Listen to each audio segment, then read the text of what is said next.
Welcome to Dr. Sam's Anatomy classes. Here we are exploring the intricacies of human body.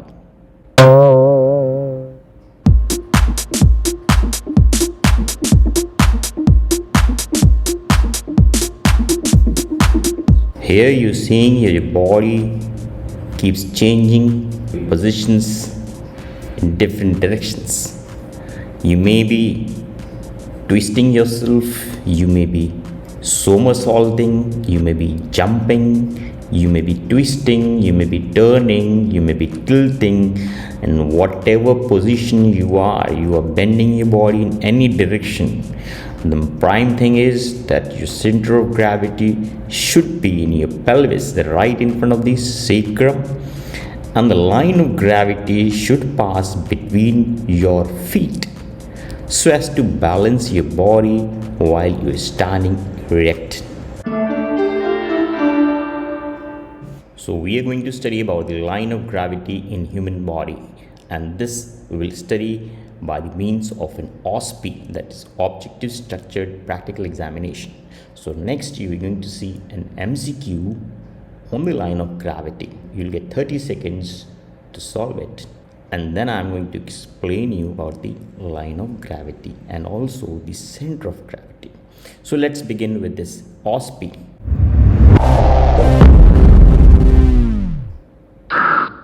The line of gravity passes through.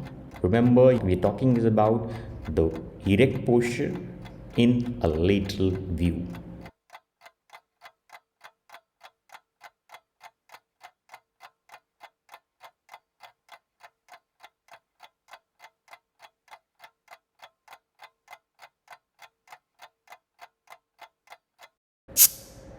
So the answer is C option, that is the line of gravity in an erect posture when seen from a lateral view. This passes through the cervical and lumbar vertebrae.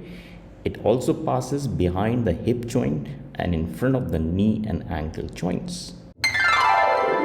Now let's see what is line of gravity and center of gravity. So gravity, first of all, let me tell you that what gravity is. It is the downward pull or the force that the earth exerts on your body. So in whatever position you are, you may be lying down supine or prone on the bed, you might be sitting on a chair, you might be walking, climbing the stairs, running, and whatever, you're playing rugby, football, soccer, tennis, in all over the positions of your body is, whatever the position of body is, the line of gravity is the pull of gravity acting downwards towards the earth. So here you're seeing is the erect human posture seen from the lateral view. So now this line of gravity, you can see, is a vertical line passing through the body, and it also passes through the point of center of gravity in the human body, that is anterior to the sacrum within the pelvis, and this line of gravity passes below to the foot onto the ground or onto the surface on which you are standing. Now the points, the destinations through which this line of gravity passes is very oftenly asked in your exams. So remember that this point, the highest point of the skull, is the vertex. It passes through the vertex just a little behind to this coronal suture. Then it passes here to the external auditory meatus, or you can say through the pinna. Then it also passes through the dens, the odontoid process, right? And it passes through the cervical vertebrae. But it passes anterior to the thoracic or the dorsal spine. Then it passes to the lumbar spine, and this is the sacral promontory. Remember, the upper border of S1 vertebrae projects anteriorly, that's sacral promontory. Through that, it passes just anterior to this point here that is called the center of gravity, that is S2. Right, now then it descends down. Remember, now you can see it passes a little behind to the hip joint. Then it passes just a little anterior to the knee joint and anterior to the ankle joint as well. and then down below it passes through this calcaneocuboid joint. So remember, when you're standing, most of the body weight sheared to the earth or to the floor is through your heels as well as the lateral border and the ball of the greater toe. Then one more thing here I would like to tell you is this is the line of gravity, but it's not the line of weight transmission. Line of weight transmission is through the longitudinal axis of the long bones. So that means the weight of the trunk of the body is shared through the femur. Actually, it's the sacrum which divides this body weight onto both the lower limbs. So 50% of your body weight is shared to the femur of both the legs. Right? From femur, the weight is shared to the tibia. Now you know that femorotibial joint or tibiofemoral joint is a bicondylar joint. So the line of gravity in an erect posture, that is a locked knee. So in a locked knee, the line of weight transmission passes through the medial condyle of femur and tibia, that is mediotibio-femoral joint. But the moment you plan to sit down, like you flex your knees, and that moment you are actually unlocking the knee joint, and an unlocked knee is an unstable joint. So when you flexing, your knees gets flexed beyond 15 degrees, this line of weight transmission is shifted from the medial condyle to the lateral condyle of femur, resting on the lateral condyle of tibia. This is very important to know that when you are standing erect, the weight bearing condyles are the medial condyle of femur and tibia. But when you are sitting down, your medial condyle is actually brought out anteriorly of the medial meniscus. So the line of weight bearing shifts from the medial to the lateral tibiofemoral joint.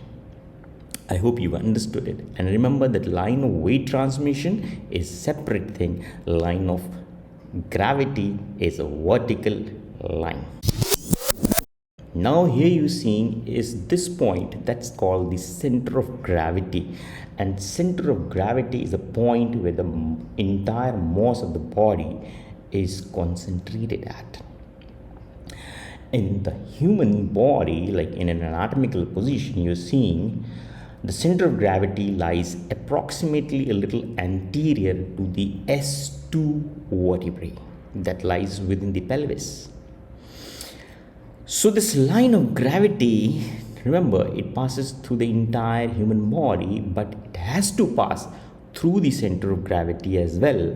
And then in an anatomical position, it passes between both the thighs, between the knee joints, and passing and down between the 2 feet.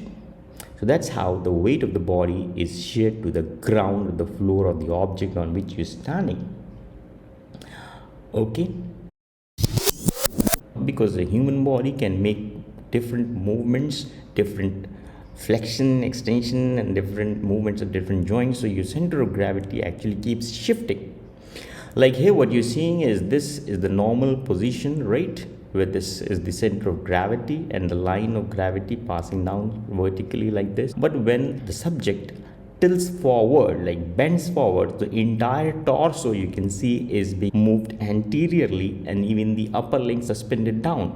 So the center of gravity now also is shifting anteriorly from its normal position. So in this way, the line of gravity will also pass anterior to the lower limbs, passing a little more anterior to the feet. But because it is still between the feet, the body is able to maintain, the subject is able to maintain the posture. But remember, to balance herself, the subject is actually having flexion, a slight flexion at the knee joint.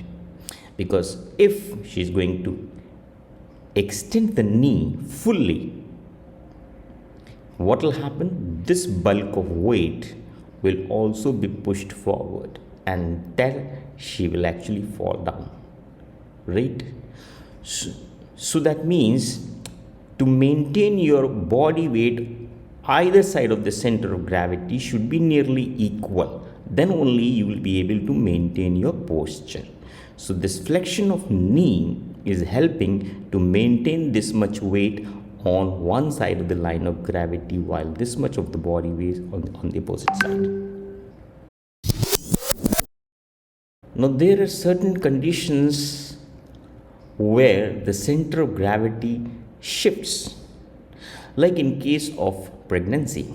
In the last trimester, the fetus grows in size like 2 kg, 2.5 kg, 2.8 kg. Therefore, there is additional weight in the belly anteriorly here. So what happens is the center of gravity also shifts anteriorly. Therefore, the line of gravity will also pass anteriorly to the hip joint, and that will become an unstable position.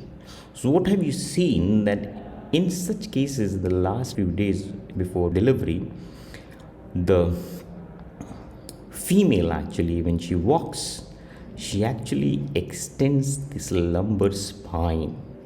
So in doing so, when extending the lumbar spine, the weight of the trunk above this diaphragm, this portion, is tilted backwards so that your 50% of the mass should stay on either side of the line of gravity. So to maintain this additional weight in front, the lady has to bend her spine more behind, more posteriorly by extending the lumbar spine. So there's this funda actually, you keep on watching in your regular life how people manage to balance themselves in different positions. Now here you're seeing is a sprinter who is about to start his race, who's about to start running. So normally you've seen that these sprinters, they actually bend down before start running. So what advantage they get is that the center of gravity is lowered down towards the earth. So the lower the center of gravity, the advantage is the more stable position you get. Plus, you get a more dynamic position. You can easily move your body in front when your center of gravity is down towards the earth. Right? So less of deviation of your body. Remember, there are vehicles which have their center of gravity a little higher up. Let's say, we're talking about trucks and buses, and let's talk about those sedan group of cars where the diameter of the tires is very less, so they're more nearer to the gravity, so they can speed up much more compared to the speed of the buses or trucks. So the lower the center of gravity, the more speed you can attain while running. Now here you're seeing is a rugby player, it might be a soccer player, or might be a tennis player. In whatever games you are participating, you actually sometimes tilt your body such. There also you was finding that the center of gravity is being lowered down from the normal position. So thereby this person is getting speed in his or her motion. So whenever you run, you actually tilt your body to gain speed. And the reason I've already told you, the lower the center of gravity, the more speed you can attain. But remember, this position is possible for few fraction of seconds, for few seconds. This position is not possible in a static position. You cannot stand in this position, right? But in running, you can maintain this position because you are in a dynamic equilibrium. So in a dynamic equilibrium, you can even tilt your body, you can lower your center of gravity and still keep running, but you cannot maintain such posture while in a standing position. You cannot maintain this position in a static equilibrium. I hope you're understanding what I'm explaining. Talking about unsteady gait, there are many conditions when you can walk, but you do walk with difficulties, with a strenuous position. So one of the position is when you're walking with your luggage in one hand. Let's say now this luggage be of 5 to 10 kg. This person is holding this luggage in the left hand. So that means this is the line of center of gravity. So you put on additional 5 to 10 kg on the left side. So what happens? If you are like, you have to walk, you actually will have to put on weight on the opposite half so as to bring the line of gravity in the center. Otherwise, what will happen? This person will be tilted down towards the left side. So what it does is, you can see here that what it does is actually this person is tilting his thoracic spine like this. This is really important. So when it tilts its thoracic or the spine on the opposite side, that means the curvature, the convexity of the thoracic spine will be towards the left side, or the side in which he is bearing weight. So in doing so, much of his weight of the upper trunk, including the head, has been shifted to the opposite side of the line of gravity, including the arm. You must have seen people who walk with heavy weight in one upper limb. They actually tilt the body to the opposite side, and they even abduct the hands. This hand also has a weight. So putting and abducting it actually is to shift the line of gravity more towards the opposite side, or in short, you can say to bring the line of gravity between the feet. Got it? So that is one example of unsteady gait. Now talking about the center of gravity shift. This is a normal phenomena. Every person moves by walking. So while you're walking, you are actually placing your entire body weight on one foot, while you elevate the opposite foot off the ground to place it further anteriorly. This line of gravity, let's imagine what this person is doing. He is putting his right leg on the ground while he is lifting his left leg off the ground. So at that very moment of your gait stance, that the entire body weight is put on to the right limb. And remember, at this position, the weight will be shared from medial condyle of femur to the medial condyle of tibia. Okay, but why is he able to elevate the opposite limb off the ground? The reason is because of the abductor mechanism of the gluteus medius minimus on the side of the leg on which he is standing. And remember, both these muscles are innervated by superior gluteal nerve. So when these two muscles on the side onto which he is standing, when they contract, they actually tilt the pelvis down here on that right side. At the same time, they elevate the pelvis on the opposite side. So doing so, they actually elevate the opposite limb off the ground.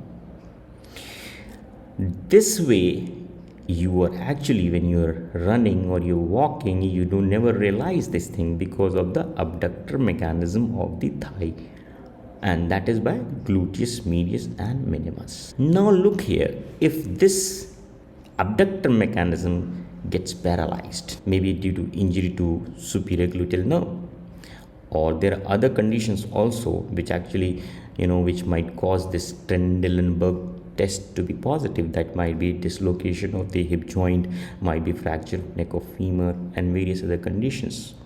But while here right now I'm talking is about the failure of abductor mechanism of the side onto which a person is standing. Let's say if there is right superior gluteal nerve damage, right gluteus medius, right gluteus minimus, they are actually paralyzed. Now if this person is trying to stand on the right leg, because this mechanism is paralyzed, they will not be able to contract and elevate the pelvis on the opposite side. So what happens is that pelvis droops down on the left side, and with that the person is not able to elevate his left limb off the ground, and that leads to limb lengthening in the opposite limb. So what happens is that this person, in order to place his left leg in front, what he does is he actually swings his limb, right? He actually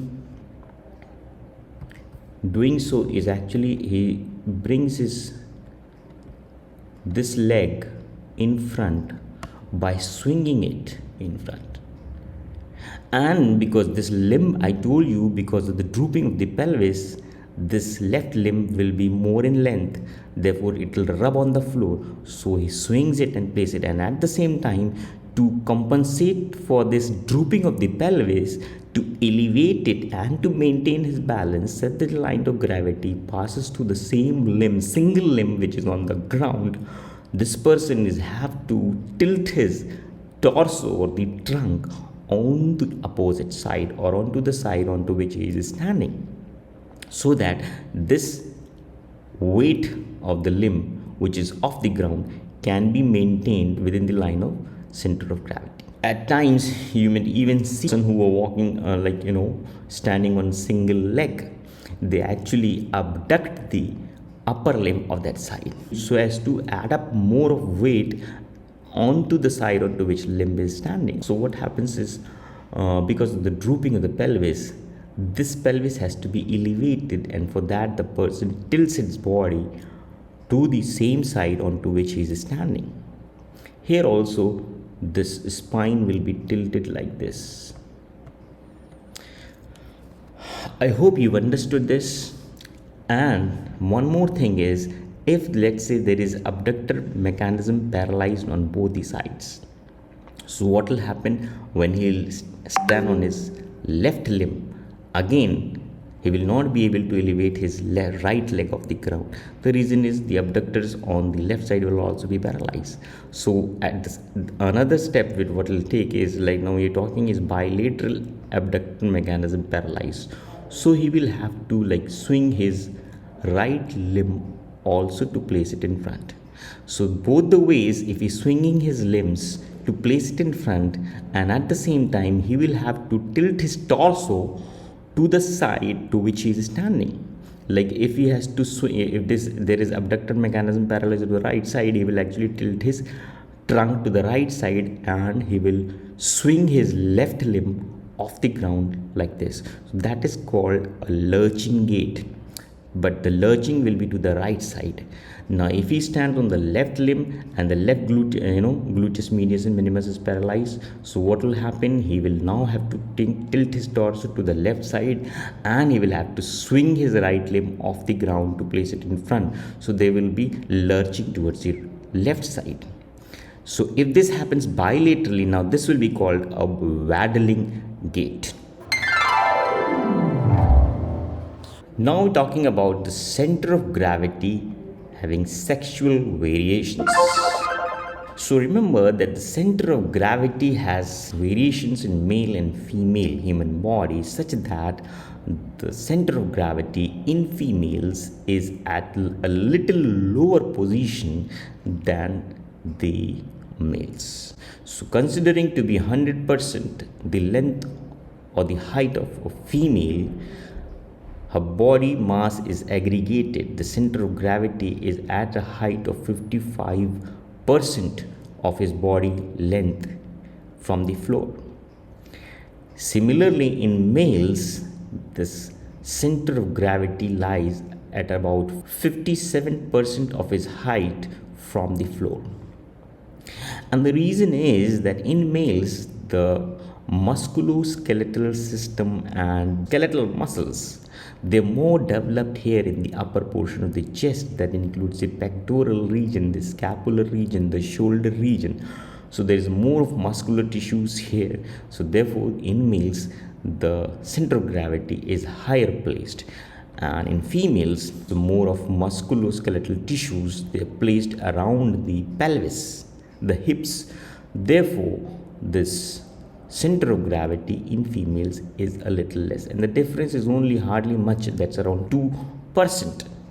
So remember, and one more important thing is that remember, your center of gravity never lies at 50% of your height. It is always more than the 50% of your height. Means your center of gravity lies in your upper half of the body. Hope you understood this. What is plumb line? Plumb line is actually a weight, or let's say we call it as plumb bob. There's a metallic bob, pointed bob that is suspended or tied to a string. This is used by the civil engineers and the masons who actually built up the walls. So this is used actually to determine the verticality of the wall. Same word, the plumb line, you will find many times being used in even human body with the reference to the line of center of gravity. So in a human being, in an erect posture, in a lateral view, the line of gravity passes through. Okay, now start learning this. This is important. It can be asked anytime in your MCQs further. So this line of gravity passes behind the coronal suture, through the external auditory meatus, through the ear lobule, anterior to the atlanto-occipital joint, through the odontoid process or the dens of the axis vertebrae, through the cervical vertebrae, through the shoulder joint in a lateral view, right? Anterior to the thoracic spine, through the lumbar vertebrae, through the sacral promontory, through the greater trochanter, right, in a lateral view seen, then behind the hip joint, in front of the knee joint and in front of the ankle joint, and then it passes through the calcaneocuboid joint. That's how this line of center of gravity passes from the entire human body in an erect posture in a lateral view. I hope you understood this. You like it? And share it and subscribe it.